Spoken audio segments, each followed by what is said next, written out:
मुंबई महानगरपालिका निवडणुकीचं बिगुल वाजलं. मुंबई महानगरपालिका निवडणूक जाहीर होताच आता शहरात पोस्टर वॉर सुरू झाला आहे.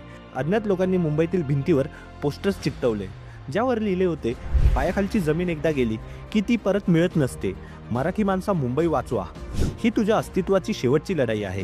यावेळी तुला मराठीसाठी एकत्र यावंच लागेल. मात्र या पोस्टरवर कोणाचंही नाव नाही. पण हे पोस्टर मनसे आणि उबाठा यांच्याकडून लावले गेले असावेत अशी चर्चा सुरू आहे. यालाच प्रत्युत्तर म्हणून मुंबईत दुसरं पोस्टर लागलं, ज्यात लिहिलं आहे, जे हिंदुत्वाचे झाले नाही ते मराठी माणसाचे काय होणार.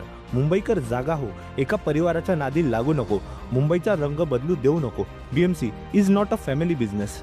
राजकीय वर्तुळात चर्चा आहे की हे पोस्टर भाजप आणि शिंदेच्या शिवसेनेकडून लावले आहेत. आचारसंहिता लक्षात घेऊन पोलीस आणि BMCच्या अधिकाऱ्यांनी हे पोस्टर्स हटवले. पण हे पोस्टर्स कोण लावते याचाही पोलीस शोध घेत आहेत. त्यामुळे आता मुंबई महानगरपालिका निवडणुकीत पोस्टर्स वॉरने एंट्री केलेला आपल्याला दिसत आहे.